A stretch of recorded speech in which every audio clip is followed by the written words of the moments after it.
Journalists being attacked in the streets is something that's only supposed to happen in places like Russia or Turkey, authoritarian places with no civil liberties, no rule of law. It's not supposed to happen here in Canada, but it is.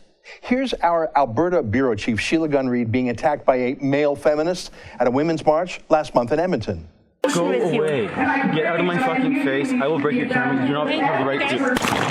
Whoa! Guys, let's calm down. Calm down. You don't have the right to film me everywhere you go. Yes, she does. Yeah, I do. You just hit me in the face.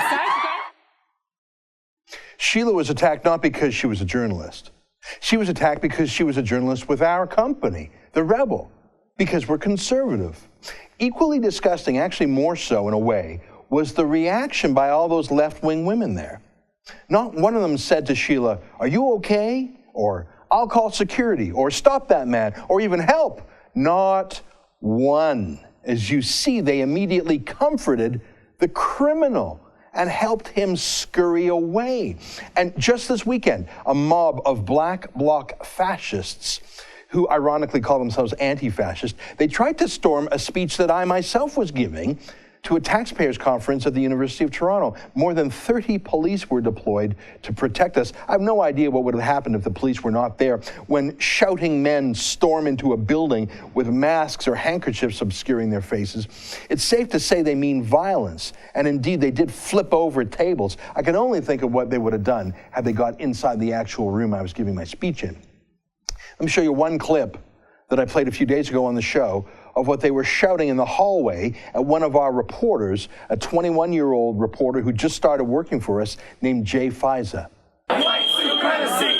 Fuck white supremacy! I guess. Fuck white supremacy! Fuck white supremacy! Fuck white supremacy! I'm not a white supremacist. They think I'm white supremacist. Fuck white supremacy! I don't believe in white supremacy.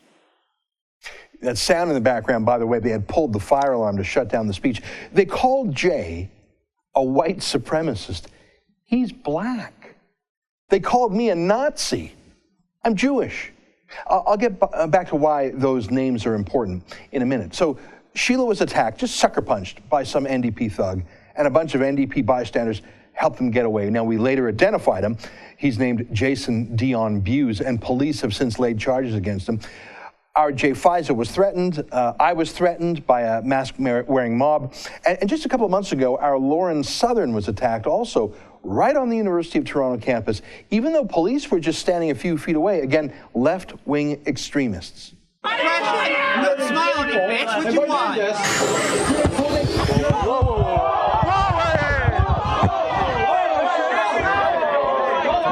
Yeah, so they did grab me and pull me in and try to punch me. They're the person right over there with the black lipstick. That's assault right there. Officer, I didn't see anything. I didn't see anything that happened. There's no reason to be I didn't see anything. That social justice warrior there in the yellow hat lying to police. I didn't see anything. Nothing happened. Just like the NDP women who helped Jason Dion Buse scurry away after he hit Sheila. Now, Sheila's local newspaper, the Sherwood Park News, they actually wrote this about the attack on her. I'm serious. Some vicious, jealous journalist named Ben Pruill, the editor of the dying Sherwood Park News, wrote, "By becoming violent, the man gave Gunn Reid exactly what she wanted." He literally said she was asking for it because Sheila was a female conservative journalist. She was asking to be punched, and she secretly wanted it, people. That's the Jian Ghomeshi level of creepiness achieved there. One more just the other day, our Gavin McInnes in New York City, invited to give a speech at New York University by a student group. Well, a mob of violent leftists waited for him at the front door. Police were there too, but one of the mob reached over and sprayed pepper spray right into his eyes. Take a look.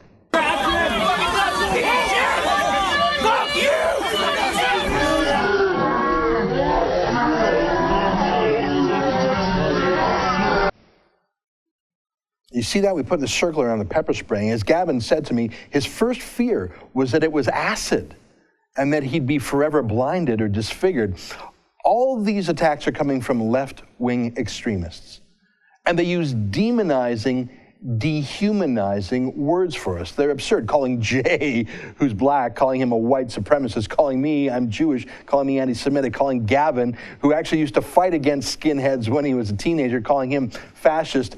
Or the full-scale riots in Berkeley, California, when a gay Jewish conservative named Milo Yiannopoulos accepted a speaking invitation there. Look at these rioters, dressed in black, smashing windows, all in the name of stopping a Jew from speaking. Listen, you're not anti-Nazis, you rioters. You are the Nazis yourselves. But they keep telling themselves that we're the Nazis and they're the Nazi smashers. And that's very deliberate. Because by telling themselves and their friends that we are the Nazis, they give themselves moral permission to be violent with us. I mean, you know that thought experiment, if you could go back in a time machine to kill Adolf Hitler before he rose to power, would you? It's a moral quandary.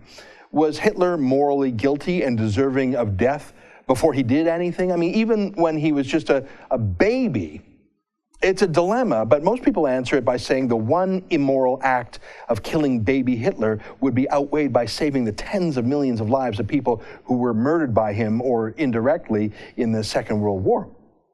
Hitler and Nazism remain today the one unvarnished evil in our society. The only pure evil in the liberal West is Hitler. No one accuses you of Nazi-phobia if you say you hate Hitler, as opposed to when you say you hate Islamic terrorism. So that's why we're being demonized as fascists or Nazis, so we can be punched.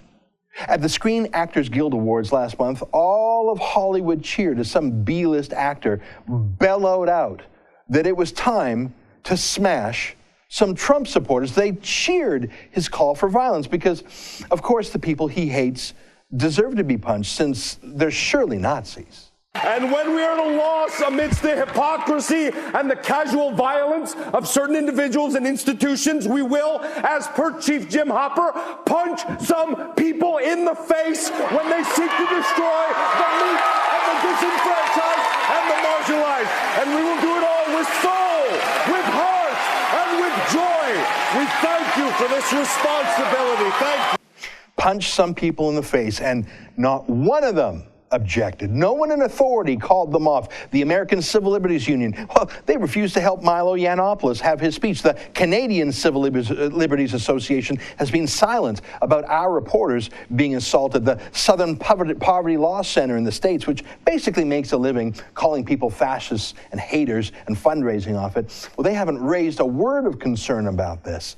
The attack on Sheila was literally outside Premier Rachel Notley's office at the Alberta Legislature.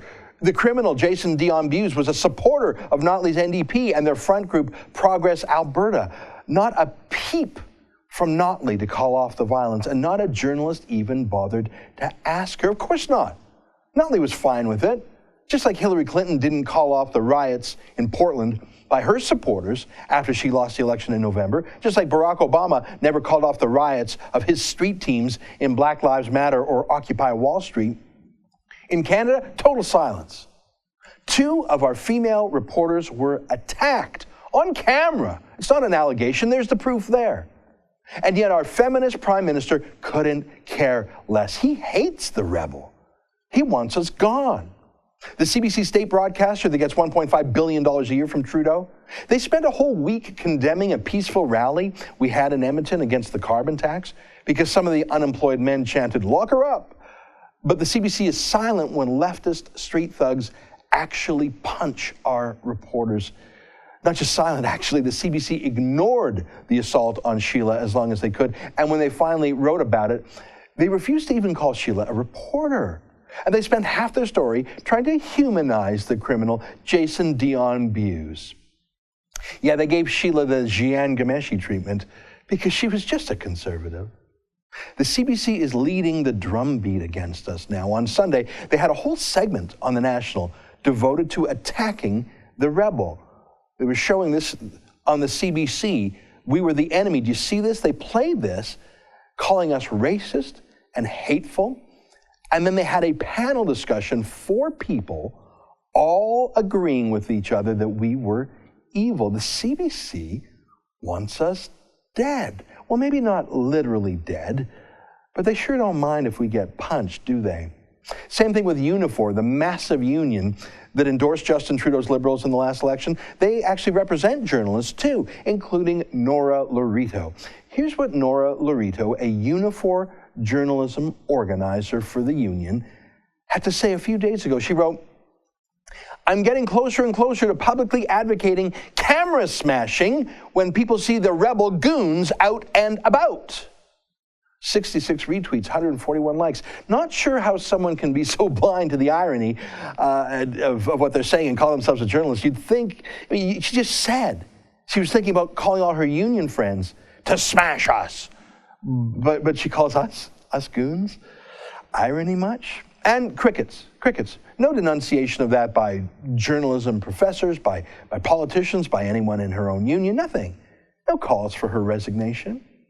Imagine the shock if I had said, "Hey, Rebel viewers, if you see Peter Mansbridge on the street, punch him in the face." Or more analogously, imagine if I had said, "Punch Wendy Mesley in the face," like the NDP did to Sheila. Do you see what I'm talking about here? The Liberals, the liberal media, the leftist media unions, leftist street activists, Soros-backed professional protesters, mask-wearing would-be rioters, they are threatening violence against rebel reporters again and again and again, and they are doing it. And no, only against us, And no one cares. I care, of course. I don't want to be hurt, and I don't want our staff to be hurt, especially the women who work for us. I think it's outrageous that violence against conservative reporters is ignored at best and supported at worst. Could you imagine if we were liberal journalists being attacked by conservatives? If she were a liberal, Sheila Gunn Reid would have received the Order of Canada by now and an RCMP protection detail. I think the worst is yet to come, by the way. I think people want to silence our voice at the Rebel, silence our reporters like Sheila and Lauren. We had 24.9 million video and website page views in January. That's more than Peter Mansbridge had all month on the National. So our enemies can't stop us through competition, even with the $1.5 billion a year they get from Justin Trudeau. People still prefer us to the state broadcasters, so violence. Well, no, not in Canada, not if I have anything to say about it. So here's what we're doing. First of all, we're suing Jason Dion-Buse in civil court for Sheila.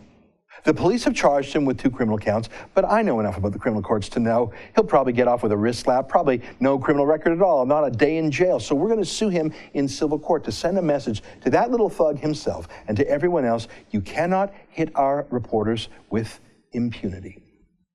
But much more important, we're going to take all reasonable steps to protect our people going forward, especially our women reporters. I care about Jay Fisa, and I care about Gavin McInnes, and I care about myself, obviously, too. But there's something profoundly immoral about these big, vicious leftists telling rioters to punch women in the face. We will, as per Chief Jim Hopper, punch some people in the face when they seek... No. So we're hiring bodyguards.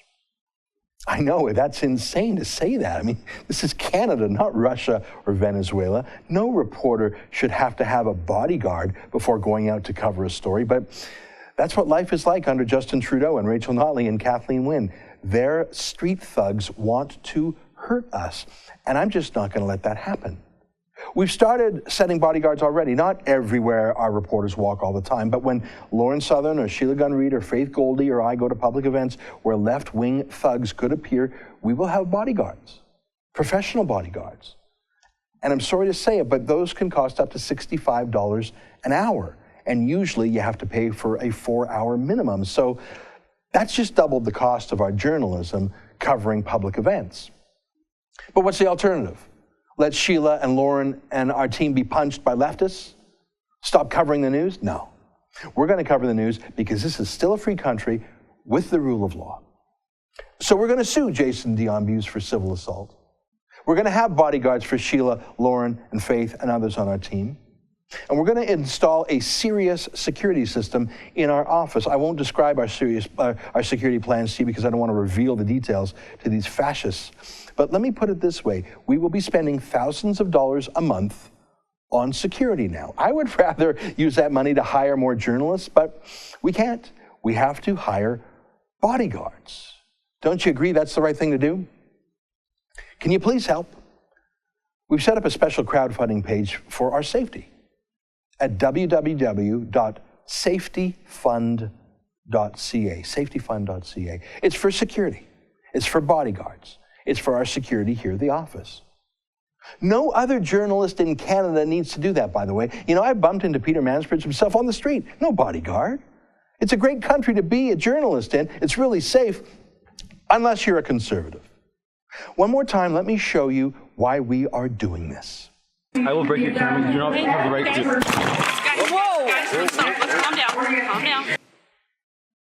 If you believe in a free press, if you believe in the rule of law, and if you agree with me on the paramount importance of protecting our staff, especially our female reporters, please help me out. Whether it's $65 or $650, I am not going to let these fascists win. Thank you. Thanks for watching. Click here to never miss a Rebel update. Want even more of the Rebel? Well, click here to become a premium member.